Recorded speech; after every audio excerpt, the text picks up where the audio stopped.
नमस्कार। TR education group YouTube channel में आप सभी का हार्दिक स्वागत और अभिनंदन है। आज हम how to answer the questions उसका जो पार्ट 2 है उसके बारे में अध्ययन करेंगे। इसके अंतर्गत WH वर्ड से शुरू होने वाले जो प्रश्न हैं उनका उत्तर किस प्रकार से दिया जाता है इस बारे में हम विस्तृत रूप से अध्ययन करेंगे। इसका जो पार्ट फर्स्ट था उसमें हमने हेल्पिंग वर्ब से शुरू होने वाले जो प्रश्न हैं उनका उत्तर किस प्रकार से दिया जाता है और साथ ही साथ में जो WH वर्ड्स और उनकी मीनिंग्स है उस बारे में विस्तृत रूप से अध्ययन किया। तो आइए आज का हमारा टॉपिक है how to answer the questions part 2, उसको शुरू करते हैं।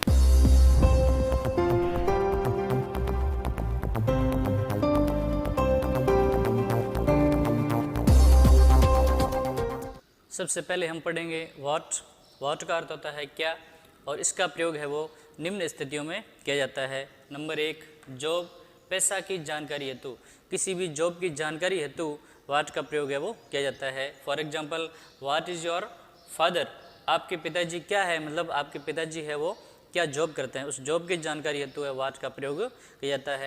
सेकंड है सिलेक्शन, चयन करने हेतु, इसका प्रयोग है वो चयन करने हेतु किया जाता है। जब हमारे पास में ऑप्शंस लिमिटेड नहीं हो, लिमिटेड ऑप्शन नहीं होने की स्थिति में हम व्हाट का प्रयोग करते हैं। जैसे what is your favourite colour, आपका फेवरेट कलर कौन सा है, क्योंकि कलर तो बहुत सारे होते हैं, हमारा ऑप्शन है वो लिमिटेड नहीं है, इसलिए हम व्हाट का प्रयोग करेंगे।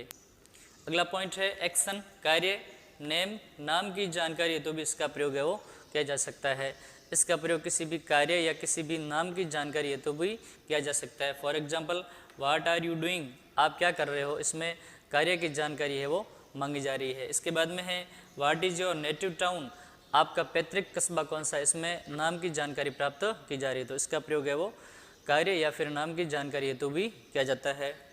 अब लास्ट है ऑब्जेक्ट यानी कर्म के लिए, इसका प्रयोग ऑब्जेक्ट की जानकारी हेतु भी किया जा सकता है। For example, what did you purchase yesterday, आपने कल क्या खरीदा, यहाँ पे ऑब्जेक्ट के बारे में पूछा जा रहा है, तो व्हाट का प्रयोग है वो निम्न स्थितियों में इसका किया जा सकता है। अब हम सबसे पहले पढ़ेंगे जब हमारा वाक्य व्हाट से शुरू होता है और मुख्य क्रिया डू आती है, तो मुख्य क्रिया जब डू आती है तो उसका उत्तर हम दो तरीके से दे सकते हैं। उसका उत्तर हम नंबर 1 नेगेटिव सेंस में दे सकते हैं, उसका उत्तर हम पॉजिटिव सेंस में भी दे सकते हैं। अगर हम ऐसे प्रश्नों का उत्तर नेगेटिव सेंस में देते हैं तो हमें इस रूल का फॉलो करना, हमें सबसे पहले सब्जेक्ट लिखना है जो वाक्य में आया हुआ ही है, और वर्ब है वो डू है, उस डू को ही वापस लेना, लेकिन टेंस वही रहना चाहिए, जिस टेंस में प्रश्न दिया हुआ है वापस उसी टेंस के अंदर डू का फॉर्म है वो लिखना है। उसके बाद नथिंग लिखना है, उसके बाद अदर वर्ड्स आते हैं तो उसको बाद में लिखना है। इसका उत्तर अगर हम पॉजिटिव सेंस में दे रहे होते हैं तो जो मुख्य क्रिया डू है उस डू के स्थान पे हमें नई वर्ब लानी पड़ेगी। इसके अलावा वाक्य में कोई चेंज हम नहीं करते हैं। हाँ, जो प्रोनाउन आते हैं उन प्रोनाउन को चेंज करना है, फर्स्ट पर्सन को सेकंड में कर देना है और सेकंड पर्सन प्रोनाउन को फर्स्ट पर्सन में कर देना है। थर्ड पर्सन प्रोनाउन आने पर उनका कोई परिवर्तन नहीं करना है। बाकी जो टेंस है उस टेंस को हमें बदलना नहीं है, जो टेंस हमारे प्रश्न में दिया हुआ है उत्तर लिखते समय भी हमें उसी टेंस का प्रयोग करना है। For example, what are you doing at present, अब आपकी मुख्य क्रिया है वो डू है, मुख्य क्रिया है वो डू है, इसलिए हमें इस रूल का फॉलो करना है। या तो हम इसका उत्तर नेगेटिव सेंस में देंगे या इसका उत्तर पॉजिटिव सेंस में देंगे। अब हम सबसे पहले इसका उत्तर नेगेटिव सेंस में देते हैं। अब टेंस है वो प्रेजेंट कंटिन्यूस टेंस है, टेंस को हमें चेंज नहीं करना है, तो सबसे पहले हम देखो लिखेंगे, हमारा सब्जेक्ट आ जाएगा, जो हमारा सेकंड पर्सन करता है उसको हम फर्स्ट पर्सन बदल देंगे, आई आ जाएगा, टेंस वही आ जाएगा आई एम, उसके बाद आ जाएगा डूइंग। ये नेगेटिव सेंस में हम दे रहे हैं उत्तर, तो नेगेटिव सेंस में सबसे पहले सब्जेक्ट आ गया, उसके बाद वर्ब आ गई, वर्ब को हमने चेंज नहीं किया और टेंस भी चेंज नहीं किया है। इसके बाद में हमने लिखा nothing, I am doing nothing, उसके बाद में टाइम है, उस टाइम को हम लिख देंगे एट प्रेजेंट।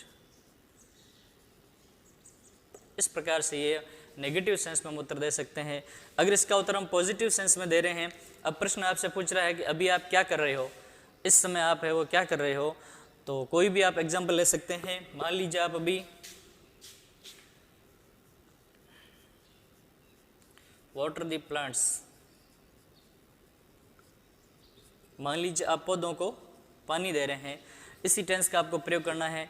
तो सबसे पहले आपका कर्ता आ जाएगा आई, उसके बाद एम आ जाएगा, उसके बाद डू के स्थान पे हम नई वर्ब ले रहे हैं वाटर, वाटर के साथ में आईएनजी लग जाएगा वाटरिंग, ऑब्जेक्ट आ जाएगा द प्लांट्स, उसके बाद टाइम आ जाएगा एट प्रेजेंट। इस प्रकार से हमें उत्तर देना है कि जो वाक्य हमारा वर्ड से शुरू होता है और मुख्य क्रिया डू आती है, तो ऐसे प्रश्नों का उत्तर हम दो तरीके से दे सकते हैं। अगर हम उस प्रश्न का उत्तर नेगेटिव सेंस में देते हैं तो हमें इस रूल का फॉलो करना है, और अगर हम उसका उत्तर पॉजिटिव सेंस में देते हैं तो हमें इस रूल का फॉलो करना है। दो तरीके से हम वर्ड से शुरू होने वाले प्रश्न जिसमें मुख्य क्रिया डू आती है, इस तरीके से उसका उत्तर दे सकते हैं। अब अगला है, जब वाक्य वर्ड से शुरू होता है और मुख्य क्रिया हैपन आती है। जब वाक्य में मुख्य क्रिया हैपन आती है तो हम इसका उत्तर भी दो तरीके से दे सकते हैं। फर्स्ट है, इसका उत्तर हम जब नेगेटिव सेंस में देते हैं तो सबसे पहले हम इट लिखना है, उसके बाद वर्ब लिखनी है। अब वर्ब जो वाक्य में हैपन आ रही है उस हैपन को ही दोबारा लिखना है, लेकिन टेंस हमें वही रखना जो प्रश्न में आ रहा है। उसके बाद नथिंग लिखना, उसके बाद में सेकंड सेंटेंस लिखना है। जिस वाक्य के अंदर मुख्य क्रिया हैपन आती है ऐसे वाक्य डबल सेंटेंस के अंतर्गत आएंगे। हमारा जो फर्स्ट सेंटेंस है उस फर्स्ट सेंटेंस में ही हमें इस रूल का फॉलो करना है। सेकंड सेंटेंस में कोई चेंज नहीं करना है, उस सेंटेंस को हमें वैसा का वैसा दोबारा लिख देना है। दूसरा है, इसका उत्तर हम पॉजिटिव सेंस में देते हैं तो सबसे पहले एक्शन हैपन, जो भी कार्य घटित हुआ है उसको हमें सबसे पहले लिखना है। हमें ध्यान ये रखना है कि उसमें आने वाला जो टेंस है उत्तर में भी हमें उसी टेंस का दोबारा फॉलो करना है, और हमें सब्जेक्ट और वर्ब और ऑब्जेक्ट इस रूल का फॉलो करते हुए उसका आंसर देना है। उसके बाद हमारा सेकंड सेंटेंस आ जाएगा। इस प्रकार से हम उसका उत्तर दो तरीके से दे सकते हैं, नेगेटिव सेंस और पॉजिटिव सेंस में। For example, what happened when the teacher came into the class. अब हमारा यहाँ सेंटेंस शुरू हो रहा है व्हाट हैपन्ड से, ये फर्स्ट सेंटेंस है और सेकंड सेंटेंस यहाँ से कनेक्टेड हो रहा है, तो हमें केवल और केवल इस फर्स्ट सेंटेंस का ही आंसर देना है। हम सबसे पहले इसका उत्तर नेगेटिव में देते हैं तो सबसे पहले हमें इट लिखना है, उसके बाद में हमें वर्ब लिखनी है। हैपन, हैपन या पास्ट टेंस में है तो हैपन्ड को दोबारा लिखना है। इट हैपन्ड, इट आ गया, उसके बाद वर्ब आ गई। अब हमें लिखना नथिंग, ये आ गया नथिंग। इसके बाद में हमें लिखना है second sentence. Second sentence when से शुरू होता है, इस सेंटेंस को दोबारा का वैसा यहाँ लिख देना है। When the teacher came into the class. अब हम जब इसका उत्तर पॉजिटिव सेंस में देते हैं, अब प्रश्न ये कह रहा है कि what happened when the teacher came into the class. जब टीचर क्लास में आए उस समय क्या हुआ।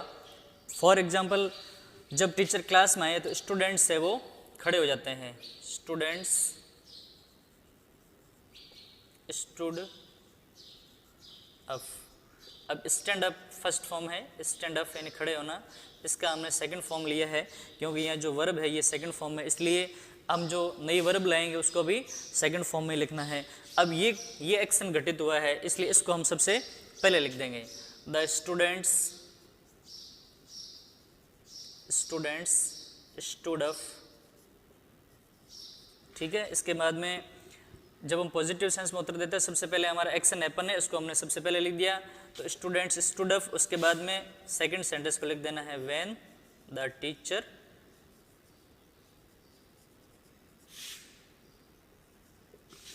Came into the class. इस प्रकार हम जब मुख्य क्रिया हैपन आती है तो उसका उत्तर भी दो प्रकार से दे सकते हैं।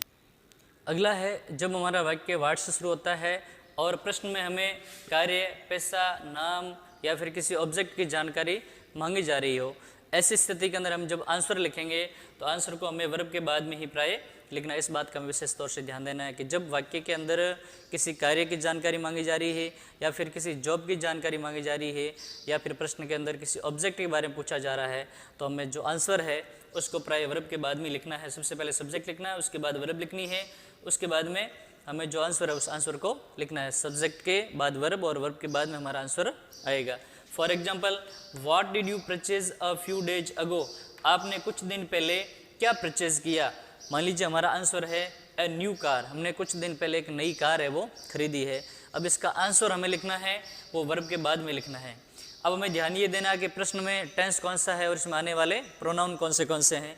तो टेंस है वो पास्ट सिंपल है क्योंकि यहाँ हेल्पिंग वर्ब डिड आ रही है, और इसके अंदर यू है वो सेकंड पर्सन प्रोनाउन आ रहे हैं, इसको हम फर्स्ट पर्सन बदल देंगे तो हमारा आंसर हो जाएगा आई, क्योंकि सेकंड पर्सन प्रोनाउन है, सब्जेक्ट है, इसको फर्स्ट पर्सन में चेंज करेंगे तो हमारा करता आ जाएगा आई। अब डिड हट जाएगा, डिड है वो इंट्रोगेटिव और नेगेटिव सेंटेंस में आता है, एफर्मेटिव सेंटेंस के अंदर डिड का प्रयोग नहीं होता है, इसलिए डिड के हटने पर मुख्य क्रिया है वो सेकंड फॉर्म में आ जाएगी परचेज्ड, आई परचेज्ड। अब कर्ता आ गया और उसके बाद में क्रिया आ गई। अब हम ऑब्जेक्ट लिखेंगे अ न्यू कार, ये हमारा आंसर हो गया आई परचेज्ड अ न्यू कार। उसके बाद टाइम बच रहा, उस टाइम को उसके बाद में लिख देंगे अ फ्यू डेज अगो। ठीक इसी प्रकार से व्हाट इज योर फादर, आपके फादर क्या है, मतलब यहाँ जॉब की जानकारी मांगी जा रही है। फॉर एग्जाम्पल आपके फादर है वो टीचर है, तो हम आंसर इस प्रकार से लिखेंगे, योर को चेंज कर देंगे, योर का हो जाएगा माई, क्योंकि ये सेकंड पर्सन प्रोनाउन है और पॉजेसिव है, तो फर्स्ट पर्सन में हम इसको चेंज कर देंगे, तो योर का हो जाएगा my, my father is a teacher. इस प्रकार वाट से शुरू होने वाले प्रश्नों का उत्तर हम बड़ी आसानी से दे सकते हैं। अब हमारा अगला WH वर्ड है हुम, इसका मतलब होता है किसको, और इसका प्रयोग हम प्राय क्रम के लिए करते हैं। जब कोई वाक्य हुम से शुरू होता है तो उसका जब हम उत्तर देंगे तो उस आंसर को हमें नंबर 3 पे लिखना है। सबसे पहले सब्जेक्ट लिखना है, उसके बाद वर्ब लिखनी है, उसके बाद हमें उसका आंसर है वो नंबर 3 पे लिखना है, ऑब्जेक्ट की जगह पे उसका आंसर हमें लिखना है। For example whom did you meet in the party, party के अंदर आप है वो किससे मिले, आपको यह ऑब्जेक्ट लिखना है। इमेजिन आपका ऑब्जेक्ट है माय फ्रेंड, इसका उत्तर हम किस प्रकार से लिखेंगे। सबसे पहले हम चेंज कर देंगे प्रोनाउन को, यू का आई हो जाएगा, डिड जब हट जाएगा तो हमारी क्रिया है वो सेकंड फॉर्म हो जाएगी आई मेट। अब सब्जेक्ट आ गया, उसके बाद वर्ब आ गई, अब हमें ऑब्जेक्ट लिखना है my friend, I met my friend in the party. ठीक इसी प्रकार से whom did he sell his scooter, सबसे पहले हमें सब्जेक्ट को लाना है, यहाँ पे ही आ गया, डिड हट जाएगा, मुख्य क्रिया उसके सेकंड फॉर्म हो जाएगी sold, he sold his scooter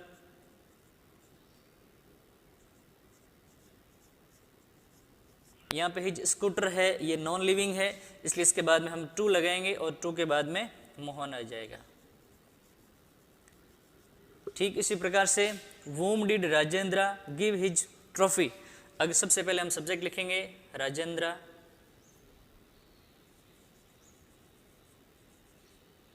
did को हटा देंगे, मुख्य क्रिया सेकंड फॉर्म हो जाएगी गैव। अब हम सबसे पहले लिखेंगे मी को, राजेंद्र गैव मी, क्योंकि ये लिविंग ऑब्जेक्ट है। इसके बाद हम हिज ट्रॉफी लगा देंगे, हिज ट्रॉफी। अब दोनों ऑब्जेक्ट को जोड़ने के लिए किसी प्रकार के कनेक्टिव का प्रयोग यहाँ पे नहीं हुआ है, लेकिन यहाँ पे नॉन लिविंग को पहले लिखा है और लिविंग को बाद में लिखा है, तो दोनों को जोड़ने के लिए टू का प्रयोग हुआ है। इस प्रकार हुम से शुरू होने वाले प्रश्नों का उत्तर हम आसानी से दे सकते हैं।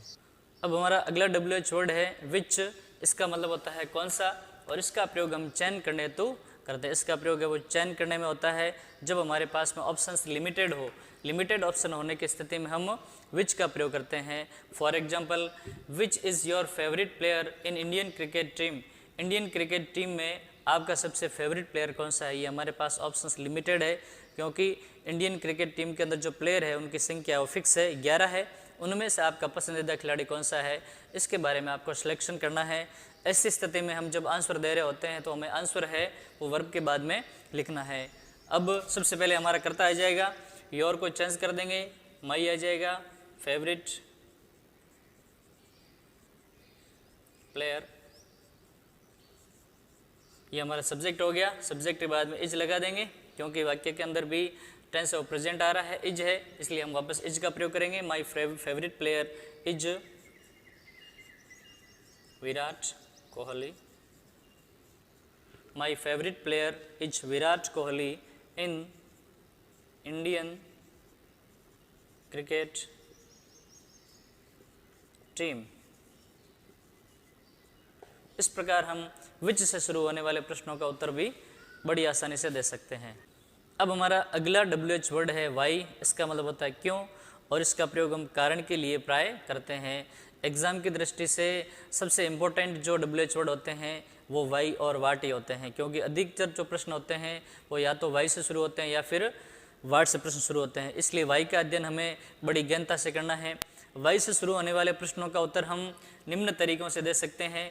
सबसे पहले हमें ये ध्यान देना है कि कि जो हमारा प्रश्न आ रहा है उस प्रश्न को दोबारा हमें पहले लिखना है। सबसे पहले सब्जेक्ट लिखना है, उसके बाद वर्ब लिखनी है, उसके बाद ऑब्जेक्ट लिखना है, उसके बाद में और कोई अदर वर्ड्स आते हैं तो उनको लिखना है। ये प्रश्न के अंदर से ही हमें सब लाना है, कहीं बाहर से हमें बोरो नहीं करना है। सबसे पहले सब्जेक्ट आ गया, वर्ब आ गया, उसके बाद ऑब्जेक्ट आ गया, उसके बाद में अदर कोई वर्ड्स है तो उनको लिखना है, उसके बाद में हमें कारण को जोड़ना है।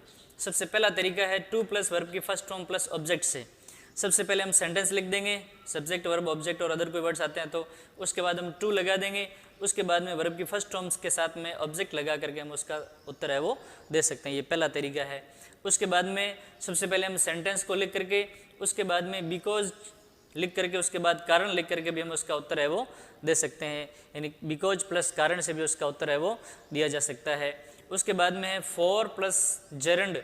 जेरंड का मतलब है जो हमारी वर्ब है उस वर्ब के साथ आईएनजी लगा करके उसको नाउन बना करके हम भी इसका उत्तर दे सकते हैं।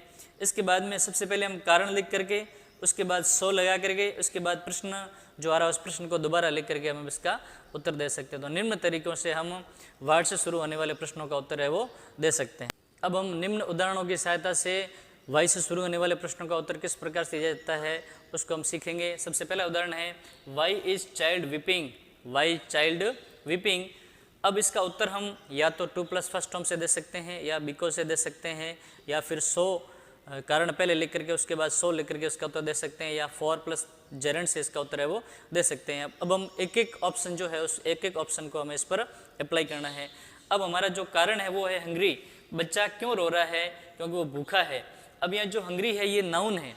अब हमारा सबसे पहला तरीका टू प्लस वर्ब की फर्स्ट फॉर्म से, अब यहाँ पे वर्ब होनी चाहिए लेकिन ये नाउन है इसलिए हम पहले वाले तरीके से इसका उत्तर दे नहीं सकते हैं, इसलिए हम सेकंड वाला जो ऑप्शन है बिकॉज वाले उससे हम ट्राई करते हैं। अब बिकॉज वाला ऑप्शन है कि सबसे पहले आप प्रश्न जो है उस प्रश्न को दोबारा लिखो, तो हम सबसे पहले लिखेंगे कर्ता चाइल्ड, उसके बाद हमारी वर्ब आ जाएगी इज विपिंग। अब प्रश्न में और कोई शेष बचते हैं तो उनको लिखना है, प्रश्न में और कोई शेष नहीं रह रहा है। अब हम इसका रीजन जोड़ेंगे, कारण जोड़ेंगे, child is weeping because it is hungry. जब हमारा लिंग निर्धारित नहीं हो उस समय हम इट का प्रयोग है वो करते हैं। तो सबसे पहले हम प्रश्न में आने वाले जो सेंटेंस उसको लिख देंगे, चाइल्ड इज विपिंग, उसके बाद बिकॉज जोड़ देंगे, उसके बाद इट आ जाएगा, हमारा सब्जेक्ट आ जाएगा, उसके बाद में वर्ब आ जाएगी, उसके बाद में हंग्री आ जाएगा। ये हमारा रीजन है।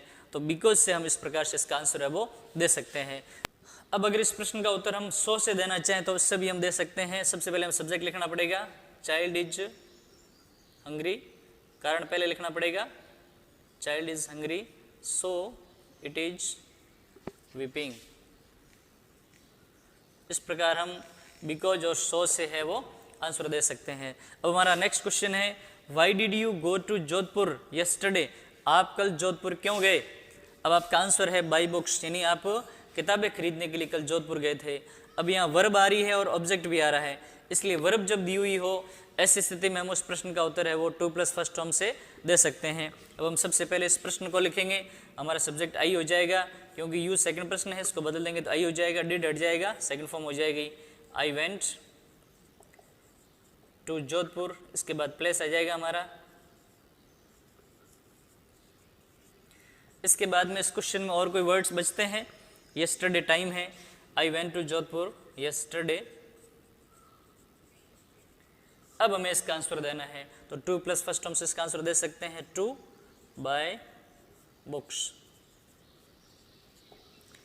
अब अगर इस प्रश्न का उत्तर हम बिकॉज से देना चाहते हैं, टू प्लस फर्स्ट फॉर्म वाला जो मैंने ऑप्शन लगाया इसके अंदर, अगर हम इस प्रश्न का उत्तर बिकॉज से देना चाहते हैं तो भी हम इस प्रश्न का उत्तर है वो दे सकते हैं। सबसे पहले हम प्रश्न को लिख देंगे, I went to Jodhpur, I went to Jodhpur yesterday. अब हम बिकॉज लगा देंगे, उसके बाद हमारा सब्जेक्ट आएगा। अब जो मुख्य क्रिया है उस मुख्य क्रिया के अंदर हमें वांट का प्रयोग करना पड़ेगा, जो मुख्य क्रिया है वह हमें वांट लाना पड़ेगा। उसके बाद हमें टू लगाना पड़ेगा, क्योंकि दूसरी वर्ब है उसको हमें जोड़ने के लिए टू लगाना पड़ेगा, टू बाय बुक्स। इस प्रकार हम इस प्रश्न का उत्तर बिकॉज से भी दे सकते हैं। तो कहने का मतलब ये हुआ कि जो प्रश्न वाई से शुरू होते हैं उनका उत्तर हम कौन से तरीके से देना चाहता है ये हमारे आउटलुक पर निर्भर करेगा। हमें एक एक ऑप्शन को उस प्रश्न पे अप्लाई करके देखना चाहिए कि कौन से तरीके से हम उस प्रश्न का उत्तर है वो दे सकते हैं। अब हमारे अगले WH वर्ड्स है व्हेन और वेयर। व्हेन का मतलब होता है कब, इसका प्रयोग हम समय के लिए करते हैं, और वेयर का अर्थ होता है कहाँ, इसका प्रयोग हम स्थान के लिए करते हैं। जब हम इन प्रश्नों का उत्तर दे रहे होते हैं तो हमें इस रूल का ध्यान रखना है। सबसे पहले सब्जेक्ट आता है, उसके बाद वर्ब आती है, उसके बाद ऑब्जेक्ट आता है, उसके बाद में प्लेस आता है, उसके बाद में टाइम आता है। अगर किसी सेंटेंस के अंदर टाइम और प्लेस दोनों दिए हुए हैं तो हमें सबसे पहले प्लेस को लिखना है, उसके बाद में टाइम लिखना है। इस पैटर्न का हमें बिल्कुल ध्यान रखना है। जो प्लेस होता है वो पहले आता है, उसके बाद में टाइम आता है। अब जैसे उदाहरण के तौर पे हम इसको समझते हैं, when do you get up, आप खड़े कब होते हैं।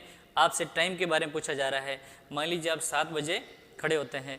अब इस प्रश्न के अंदर हम इसको आंसर लिखना है तो सबसे पहले हम प्रोनाउन चेंज कर देंगे, यू का आई हो जाएगा, प्रेजेंट सिंपल टेंस है, डू हट जाएगा तो क्रिया हमारी फर्स्ट फॉर्म हो जाएगी आई गेट अप। सबसे पहले कर्ता लिख देंगे, उसके बाद क्रिया आ जाएगी आई गेट अप, उसके बाद हमें टाइम लिखना है 7 o'clock। अब निश्चित समय से पहले हमें एट का प्रयोग करना है, एट 7 o'clock। इस प्रकार जब हम समय को लिख रहे होते हैं तो समय से पहले हमें समुचित प्रीपोजिशन का प्रयोग भी अवश्य करना है। अब अगला उदाहरण है वेयर डू यू लिव, आप कहाँ रहते हैं। प्लेस है हमारा जयपुर। इस स्थान को जब हमें लिखना होता है तो सबसे पहले हम कर्ता लिख देंगे आई, डू हट जाएगा, क्रिया हमारी फर्स्ट फॉर्म हो जाएगी आई लिव। अब जो जयपुर है इस स्थान से पहले हमें इन का प्रयोग करना है, इन जयपुर। जब सेंटेंस के अंदर एक ही प्लेस दिया हुआ हो तो उससे पहले हम इन का प्रयोग करते हैं, और जब दो प्लेस दिए हुए हो, एक छोटा है और एक बड़ा स्थान है, तो छोटे स्थान से पहले एट का प्रयोग करेंगे और बड़े स्थान से पहले इन का प्रयोग करना है। इस प्रकार व्हेन और वेयर से शुरू होने वाले प्रश्नों का उत्तर हम दे सकते हैं। अब हमारा अगला WH वर्ड है हाउ। इसका मतलब होता है कैसे। इसका प्रयोग किसी स्थिति को, हालात को और मनोदशा को व्यक्त करने में इसका प्रयोग किया जाता है। जब हमारा वाक्य हाउ से शुरू होता है तो जब हम इसका उत्तर लिखते हैं तो सबसे पहले सब्जेक्ट है, उसके बाद वर्ब है, उसके बाद ऑब्जेक्ट है, उसके बाद प्लेस है, उसके बाद में इसका आंसर है वो लिखा जाता है। अगर किसी सेंटेंस के अंदर प्लेस नहीं है तो ऑब्जेक्ट के बाद इसका आंसर आ जाएगा। अगर ऑब्जेक्ट भी नहीं है तो वर्ब के बाद में इसका आंसर है वो लिखा जाता है। For example how are you, आप कैसे हैं, यह आपकी मनोदशा को पूछने के लिए प्रश्न पूछा गया है। अब आपसे प्रश्न पूछा जा रहा है कि आपकी मनोदशा कैसी है। मान लीजिए आप फाइन है। अब सबसे पहले आपका उत्तर लिखना है, आपका सब्जेक्ट आ जाएगा आई, यू को चेंज कर दिया, आई आ गया, आई के साथ एम हो जाएगा, आई एम फाइन। इस प्रकार से इसका उत्तर लिखना है। How did you go there, आप वहाँ कैसे गए। आपसे पूछा जा रहा है कि आप किस स्थिति के थ्रू वहाँ गए। सबसे पहले हमें कर्ता लिखना है आई, डिड हट जाएगा, क्रिया हमारी सेकंड फॉर्म हो जाएगी आई वेंट, उसके बाद प्लेस देयर ऑन फुट, आप वहाँ पैदल गए। इस प्रकार से हम हाउ से शुरू होने वाले प्रश्नों का उत्तर भी दे सकते हैं। अब हमारा अगला WH वर्ड है हुज। इसका मतलब होता है किसका, और इसका प्रयोग हम अधिकार के लिए करते हैं। जब हमारा वाक्य हुज से शुरू होता है ऐसे प्रश्नों का उत्तर हम दो तरीके से दे सकते हैं। फर्स्ट है पॉजेसिव प्लस नाउन का प्रयोग करके। जो पॉजेसिव होती है फर्स्ट प्रश्न के अंदर जैसे माई और अवर है, सेकंड प्रश्न में योर है, थर्ड प्रश्न में हिज है, हर है, देयर है और इट्स है। इन पॉजेसिव के साथ में नाउन का प्रयोग करके हम ऐसे प्रश्नों का उत्तर दे सकते हैं। अब नाउन को या तो सब्जेक्ट की जगह पर रखना है या फिर उसको ऑब्जेक्ट की जगह पर रखना है। दोनों स्थितियों में हमारा प्रश्न का उत्तर है वो सही माना जाएगा। सेकंड है नाउन के साथ एपोस्ट्रोफी एस का प्रयोग करके भी हम ऐसे प्रश्नों का उत्तर दे सकते हैं। For example whose pen is this, ये पेन किसकी है। अब यह राम है, अब राम या नाउन है, इसलिए हम इस तरीके से इसका उत्तर दे नहीं सकते हैं। हम इसका प्रयोग है वो नाउन के साथ एपोस्ट्रोफी एस लगा करके दे सकते हैं, क्योंकि राम पॉजेसिव नहीं है। पॉजेसिव होता तो पॉजेसिव के साथ नाउन का प्रयोग करके हम इसका उत्तर दे सकते थे, लेकिन ये नाउन है इसलिए इस नाउन के साथ में एपोस्ट्रोफी एस लगा के इसका उत्तर हम दे सकते हैं। तो सबसे पहले हम सब्जेक्ट लिखेंगे दिस, उसके बाद वर्ब आ जाएगी दिस इज। अब राम आ जाएगा, राम के साथ एपोस्ट्रोफी एस लग जाएगा, और हुज के बाद जो नाउन है उसको इसके साथ लिख देंगे दिस इज राम्स पेन। अब हमारा अगला सेंटेंस है whose father is a doctor, किसके फादर एक डॉक्टर है। तो यहाँ पे हिज लिखा हुआ है, हिज यहाँ पे पॉजेसिव है, इसलिए पॉजेसिव के साथ में नाउन का प्रयोग करके हम इसका प्रयोग कर सकते हैं। उस नाउन का उस नाउन को हम या तो सब्जेक्ट की जगह पर रखेंगे या उसको ऑब्जेक्ट की जगह पर रखेंगे। दोनों स्थितियों के अंदर हमारा प्रश्न का उत्तर है वो सही माना जाएगा। अब यहाँ पे डॉक्टर है, ये कंप्लीमेंट है क्योंकि फादर है वही डॉक्टर है, इसलिए हम सबसे पहले हिज के साथ नाउन लगा करके इसको सबसे पहले ले आएंगे। तो हिज के साथ में नाउन आ जाएगी father, his father is a doctor. तो हमारा आंसर हो जाएगा his father is a doctor. तो हमारा अगला सेंटेंस है हुज फ्रेंड आर यू, आप किसके मित्र है। यहाँ पे हम योर के साथ में नाउन का प्रयोग करके हम इसका उत्तर लिखेंगे। इसके साथ नाउन का प्रयोग करके हम इसको ऑब्जेक्ट के रूप में लिखते हैं। इस प्रश्न के अंदर हमने पजेसिव के साथ नाउन का प्रयोग करके इसको सब्जेक्ट रूप में आंसर दिया है। अब हम पजेसिव के साथ नाउन का प्रयोग करके उसको ऑब्जेक्ट के जगह पे रख करके भी इसका उत्तर दे सकते हैं। जैसे सबसे पहले हम कर्ता लिख देंगे, यू का आई हो जाएगा आई एम योर फ्रेंड। इस प्रकार हु से शुरू होने वाले प्रश्नों का उत्तर हम दे सकते हैं। अब हम आगे पढ़ेंगे हाउ मैनी और हाउ मच। हाउ मैनी का मतलब होता है कितने, इसका प्रयोग संख्या के लिए किया जाएगा, और हाउ मच का मतलब होता है कितना, इसका प्रयोग मात्रा के लिए किया जाएगा। अगर हमारा प्रश्न हाउ मैनी से शुरू हो रहा हो तो उत्तर लिखते समय हमें संख्या के बाद में नाउन लगा करके उसका उत्तर देना है, और अगर हमारा प्रश्न हाउ मच से शुरू हो रहा है तो मात्रा के बाद नाउन लगा करके हमें उस प्रश्न का उत्तर देना है, और जो हमारा आंसर होगा उसको हमें वर्ब के बाद में ही लिखना होता है। For example how many brothers have you, आपके कितने भाई है, मतलब यह संख्या पूछी जा रही है, आपका उत्तर है 4। अब इस प्रश्न का हमें उत्तर कैसे लिखना है, सबसे पहले हम कर्ता लिख देंगे, यू को चेंज कर देंगे, आई हो जाएगा। उसके बाद हमारा टेंस आ जाएगा हैव, प्रेजेंट सिंपल टेंस है तो प्रेजेंट सिंपल टेंस ही आएगा, आई हैव। अब हमें संख्या लिखनी है 4। अब हमें नाउन लिखनी है, जो हाउ मैनी के बाद में नाउन आ रही है उसको दोबारा हमें वापस लिखना, आई हैव 4 ब्रदर्स। आंसर हो जाएगा हमारा। नेक्स्ट है how much milk do you take in a day, इसका उत्तर है 2 लीटर्स। आप एक दिन के अंदर कितना दूध है वो यूज करते हैं या दूध लेते हैं आप। अब सबसे पहले हम कर्ता लिखेंगे, हमारा कर्ता है आई, उसके बाद में प्रेजेंट सिंपल टेंस से डू हट जाएगा, क्रिया हमारी फर्स्ट फॉर्म हो जाएगी आई टेक। अब हमें उसका आंसर लिखना है, कितनी मात्रा हम दूध में लेते हैं 2 लीटर्स। अब हमें इसका आंसर लिखना है आई टेक 2 लीटर्स। इसके बाद हमें नाउन लिखनी है, जो हाउ मच के बाद नाउन और इसको हमें मात्रा के तुरंत बाद लिखना है आई टेक 2 लीटर्स मिल्क। अब इसके बाद अदर वर्ड से रह रहे उनको लिखना है इन अ डे। इस प्रकार हाउ मैनी और हाउ मच से शुरू होने वाले प्रश्नों का उत्तर हम दे सकते हैं। अब हम पढ़ेंगे how far and how old.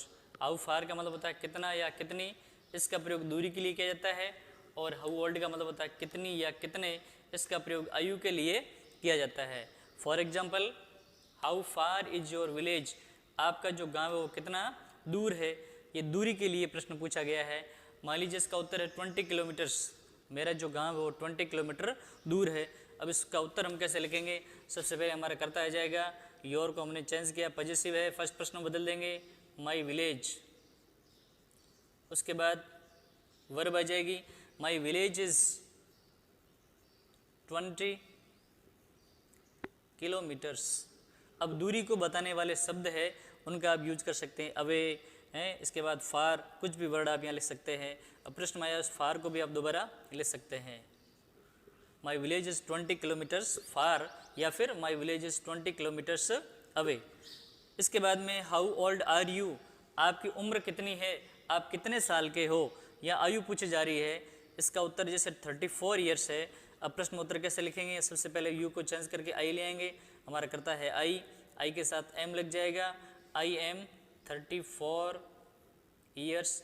अब आयु को बताने वाले शब्दों का आपको यहाँ पे यूज करना है, 34 ईयर्स के बाद में आपको लिख देना है old, I am 34 years old.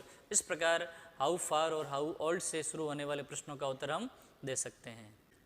आज के हमारे 5 वर्ड्स इस प्रकार से हैं। फर्स्ट है DIPLOMACY, डिप्लोमेसी, डिप्लोमेसी मीन्स कूटनीति। इसके बाद में है INVINCIBLE, इनविंसिबल मीन्स अजय।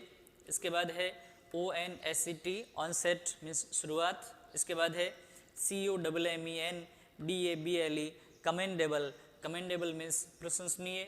इसके बाद है लास्ट OATH, ऑथ यानी कसम या शपथ। इसी के साथ में आज का हमारा टॉपिक है how to answer the questions part 2 यहीं पे संपन्न होता है। आज हमने WH वर्ड से शुरू होने वाले जो प्रश्न है उनका उत्तर किस प्रकार से दिया जाता है इस बारे में विस्तृत रूप से अध्ययन किया। अब हमारा जो अगला टॉपिक होगा मॉडल्स, उसमें तमाम प्रकार की जो मॉडल ऑक्सिलरीज है उसके बारे में विस्तृत रूप से अध्ययन करेंगे। और जाने से पहले आप सभी से निवेदन है कि आप मेरे इस चैनल को सब्सक्राइब करें, ज़्यादा से ज़्यादा शेयर करें। आपका बहुत बहुत धन्यवाद। जय हिंद, जय भारत।